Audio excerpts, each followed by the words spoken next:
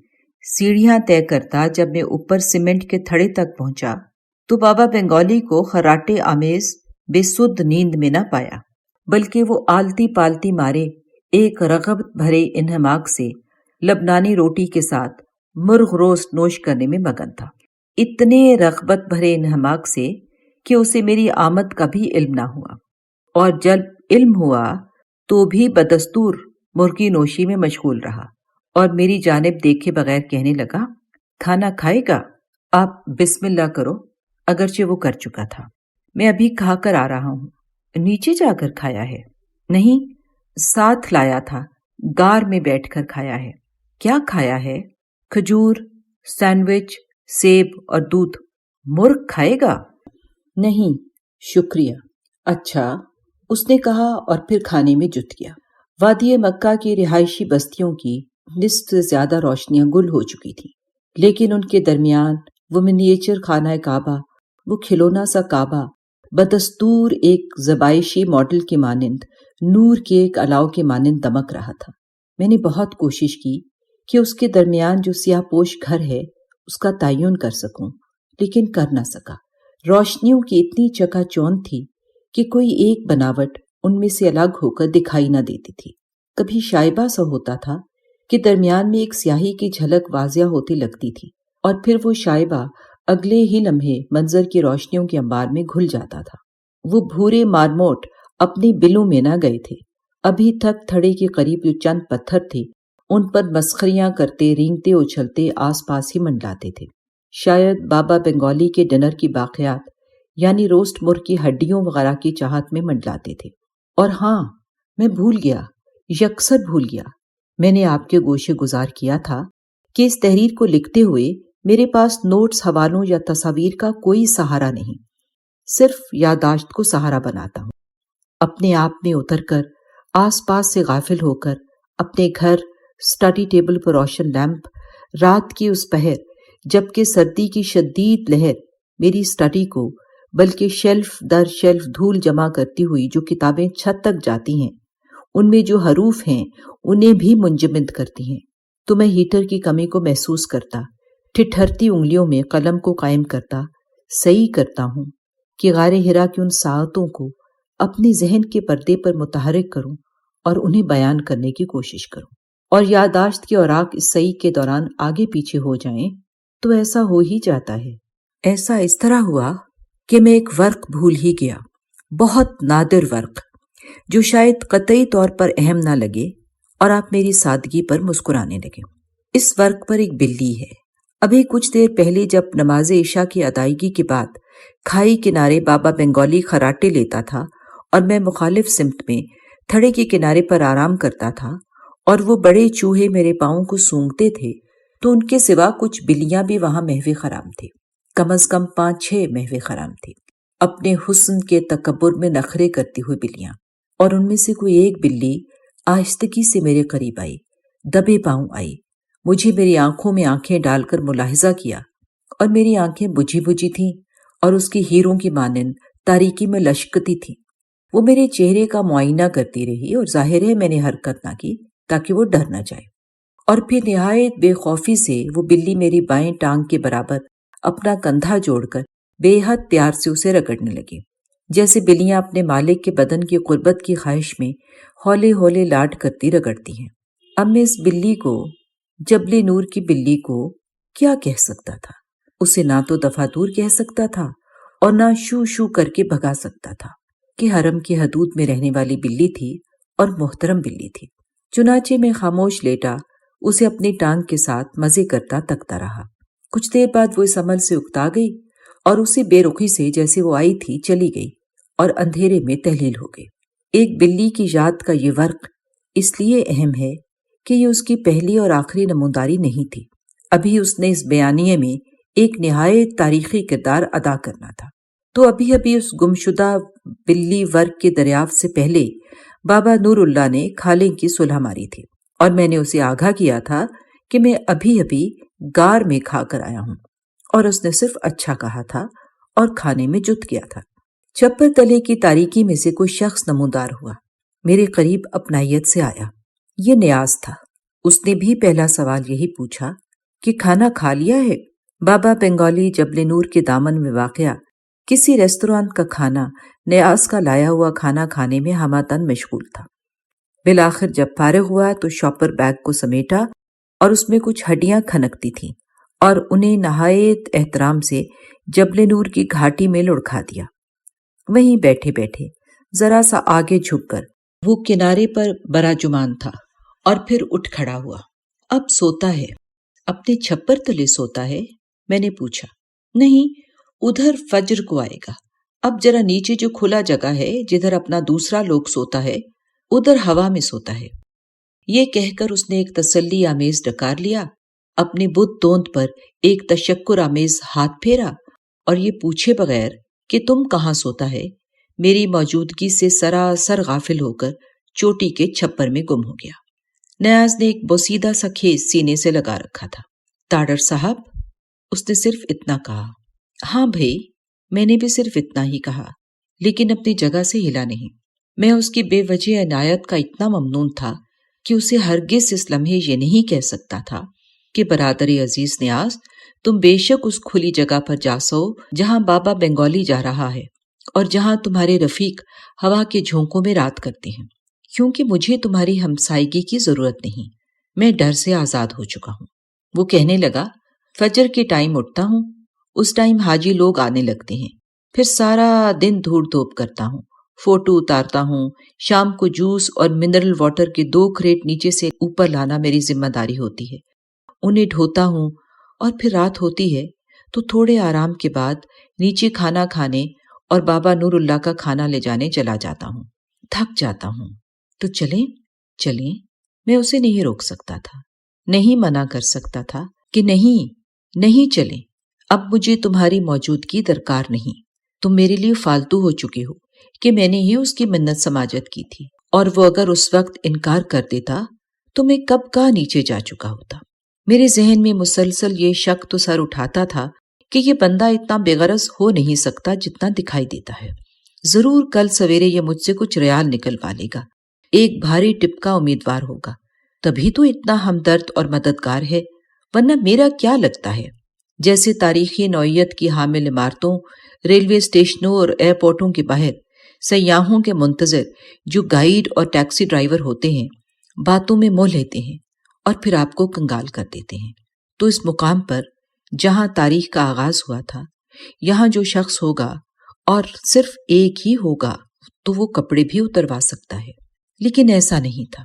اس میں جو بے غرضی تھی اسے صرف میری خود غرضی مشکوک بناتی تھی، ورنہ یہ اس کی خصلت، اس کی جبلت تھی کہ وہ میرا ساتھ دے رہا تھا، کسی بھی لالچ یا فائدے کے لیے نہیں، کہ ایسے لوگوں کی گفتگو نہایت لچھے دار اور سحر انگیز ہوتی ہے، جبکہ نیاز بہت کم بولتا تھا، ایک سادہ شخص تھا، اور جب وہ جبل نور کے تھڑے سے اترتی سیڑھیوں پر میرے آگے آگے اتر رہا تھا تو اس کے اترنے سے میں نے بھانپ لیا کہ یہ شخص کوئی غرض نہیں رکھتا۔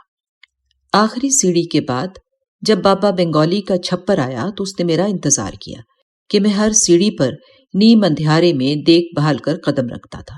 تاریکی بڑھ گئی تھی، نیچے سے بلند ہونے والی لو مزید مدھم ہو چکی تھی۔ ہم دن میں نہ تھے، ایک رات میں تھے۔ چلیں صاحب، وہ سرنگ کے دہانے پر میرا انتظار کر رہا تھا۔ چھوٹی ٹارچ جس کی روشنی کی مدد سے میں سیڑھیاں اترا تھا، اب میں نے اس کا رخ سرنگ کے اندرون کی جانب کیا اور نیاز کے ہمراہ اندر چلا گیا، بے خطر اور ہر پتھر سے آشنا، ایک ایسے کوہ پیما کے مانند جو بہت بار ان راستوں پر چل چکا ہے، بے جھجک راستے کے ہر پتھر سے آگاہ چلتا ہے۔ جب ہم صحن میں داخل ہوئے تو نیاز کہنے لگا، صاحب آپ تو ایکسپرٹ ہو گیا ہے، لیکن آپ کا سامان کہاں ہے؟ اوپر تو نہیں چھوڑا ہے؟ نہیں، غار میں ہے۔ نیند اس پر غالب آ رہی تھی۔ ہم تھوڑی دیر باتیں کرتے رہے، صحن کی دیوار کے ساتھ لگ کر تاریکی میں ڈوب جانے والی وادی پر نظر کرتے، ادھر ادھر کی باتیں کرتے رہے، اور پھر اس نے سرنگ کے قریب صحن میں سے جبل نور کی چوٹی تک اٹھی چٹان کے پہلو میں اپنا کھیس بچھایا، بازو سکیڑ کر اس پر سر رکھا اور لمحوں میں بے سدھ ہو گیا، نیند میں چلا گیا۔ اس چٹان کے برابر میں اس کا ایک ساکت حصہ ہو کر اوجھل ہو گیا۔ تاریکی نے اسے گم کر دیا تھا، اگرچہ وہ موجود تھا لیکن ظاہر نہ تھا۔ اگر کوئی بھی شخص سرنگ کے راستے صحن میں داخل ہوتا تو اسے اس کی موجودگی کا شک بھی نہ ہوتا۔ وہ چٹان سے لگا اندھیرے میں اوجھل ہو چکا تھا، ظاہر نہ تھا۔ تو دراصل یہ وہ ساعت تھی جب میری رات کا آغاز ہوا تھا۔ کہیں کوئی سرسراہٹ نہ تھی، نہ ہوا تھی اور نہ زندگی کی کوئی علامت، بس ایک گہری خاموشی تھی، ایک خاموش چپ تھی، ایک بھید بھرا سناٹا تھا جس میں صحن کی دیوار پر ہاتھ رکھے میں تاریکی میں گم ہو چکی وادی کو تکتا تھا۔ کہیں دو چار ٹمٹماتی روشنیاں تھی، ورنہ ہر سو اندھیرا راج کرتا تھا۔ دیوار سے گرنے والی کھائی کا کوئی ایک پتھر بھی سجائی نہ دیتا تھا، کوئی ایسا پتھر جس پر کچھ دیر پہلے ہنومان جی کودتے اور اٹکیلیاں کرتے تھے۔ ایک گہری چپ تھی جو ایک سیاہ لبادے کی مانند مجھے ڈھانپ کر مزید چپ ہو جاتی تھی۔ اوپر جبل نور کی تقریباً ہر پتھر پر، جس کا رخ غار حرا کی جانب تھا، بھدے انداز میں جو اقرا بسم ربی پینٹ کیا ہوا تھا، وہ بھی تاریکی میں نظر نہ آتا تھا۔ نہ صرف وہاں بلکہ غار کے اندرون میں ہر پتھر پر نہایت بھدے انداز میں سرخ پینٹ سے غار حرا یا اقرا لکھا ہوا تھا۔ کسی پینٹ کرنے والے برش یا شاید کسی ٹہنی کو پینٹ میں ڈبو کر ان پتھروں کا ستیہ ناش کیا گیا تھا، یہاں تک کہ غار کے اندر لوگوں نے اپنی حاضری کی گواہی کے طور پر اپنے نام کھودے ہوئے تھے۔ مارکس، اللہ وسایا، گاؤں دین پناہ اور نعمت گل خان مانسیرا قسم کے نام لکھے ہوئے تھے۔ آپ جان گئے ہوں گے کہ اس قسم کی نایاب خطاطی کے جوہر صرف پاکستانی ہی دکھاتے ہیں۔ صد شکر کہ یہ قباحتیں اور بدنمائیاں رات کی تاریکی میں دکھائی نہیں دے رہی تھی۔ چٹانوں اور غار کے اندرون کے پتھروں پر یہ آنکھوں کو دکھ دینے والی تحریریں نظر نہ آتی تھیں۔ تاریکی نے ان عبارتوں کو اوجھل کر کے جبل نور، غار حرا کے اندرون اور اس کے ماتھے اور صحن کو وہی شکل، وہی حیت عطا کر دی تھی جس شکل اور حیت میں بابا انہیں دیکھا کرتے تھے۔ میں جب بابا کی دیکھی جانے والی شکلوں، پتھروں اور چٹانوں کے درمیان یکسر تنہا ہوا ہوں تو ایک اور خیال وارد ہوا کہ تم اب اس رات میں اس مقام پر تنہا ہوگے تو اب کیا کرو گے؟ کون کون سی دعائیں پڑھو گے؟ کتنے نفل ادا کرنے کا ارادہ ہے؟ کیا کیا اپنے ذہن میں لاؤ گے؟ تصور کے پردے پر کون سی تصویریں مصور کرو گے؟ بابا کے گھر میں رہو گے تو کیسے ان سے رابطہ کرو گے؟ کس کس کو یاد کرو گے؟ سچی بات ہے کہ میں نے اس سلسلے میں کچھ منصوبہ بندی نہ کی تھی۔ ساری توجہ اسی لگن میں صرف ہو گئی کہ کیسے پہنچوں گا، رات گزار سکوں گا یا نہیں۔ عبادت کا کچھ بھی خاص خیال نہ آیا، صرف یہی چاؤ دل میں پالتا تھا کہ بابا کے گھر میں رہنا ہے، ان کی موجودگی محسوس کرنی ہے، ان کے اٹھنے بیٹھنے کے انداز اپنانے ہیں اور شب کے گزرنے کا یوں مشاہدہ کرنا ہے جیسے بابا کرتے تھے۔ میں تنہا ہوا تو پہلے یہی سوچ آئی کہ ابھی تو پوری رات پڑی ہے، اوپر تھڑے پر مارموٹوں اور خراٹوں نے چین نہ لینے دینا تھا اور کعبہ کا کھلونا آنکھیں بند نہ کرنے دیتا تھا، تو اب کچھ دیر آرام کر لیا جائے۔ چڑھائی کے دوران جو رگیں کھنچ کر پتھر ہو رہی ہیں اور پنڈلیوں کے پٹھوں میں جو بے چینی ہے، اس کا مداوع کیا جائے۔ تو یہ آرام کیسے کیا جائے؟